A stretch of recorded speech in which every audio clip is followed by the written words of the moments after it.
Release ചെയ്ത് 5 ദിവസം കൊണ്ട് ബോക്സ് ഓഫീസിൽ മികച്ച കളക്ഷനുമായി മോഹൻലാൽ ചിത്രം തുടരും. ആഗോള കളക്ഷനിൽ 100 കോടിയാണ് ചിത്രം നേടിയിരിക്കുന്നത്. ചിത്രത്തിന്റെ നിർമ്മാതാക്കൾ തന്നെയാണ് കളക്ഷൻ വിവരം പങ്കുവച്ചിരിക്കുന്നത്. കൊമ്പൻ നടക്കുമ്പോൾ കാടും അവനൊപ്പം നടക്കുമെന്നാണ് ആശീർവാദ് സിനിമാസ് തുടരുമിന്റെ 100 കോടി കളക്ഷൻ പ്രഖ്യാപന പോസ്റ്റർ പങ്കുവെച്ചുകൊണ്ട് കുറിച്ചത്. മലയാള സിനിമയിൽ ഇതാദ്യമായാണ് ഒരു താരത്തിന്റെ ഒരു വർഷം ഇറങ്ങിയ 2 ചിത്രങ്ങൾ 100 കോടി കളക്ഷൻ നേടിയത്. അതും തുടർച്ചയായ മാസങ്ങളിലാണെന്നതും ശ്രദ്ധേയമാണ്.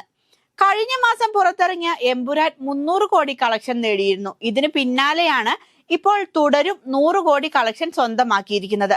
ചിത്രത്തിനുള്ള തിരക്കും ബുക്കിംഗ് കിട്ടാനുള്ള പ്രയാസവും കാണുമ്പോൾ വരും ദിവസങ്ങളിൽ കളക്ഷൻ റെക്കോർഡുകൾ ഭേദിക്കുമെന്ന കാര്യം ഉറപ്പാണ്. എവർഗ്രീൻ കോംബോ തിരിച്ചു വന്നത് ആഘോഷിക്കുകയാണ് ആരാധകർ. ഓപ്പറേഷൻ ജാവ, സൗദി വെള്ളയ്ക്ക എന്നീ ചിത്രങ്ങൾക്ക് ശേഷം തരുൺ മൂർത്തി ഒരുക്കിയ ചിത്രമാണ് തുടരും.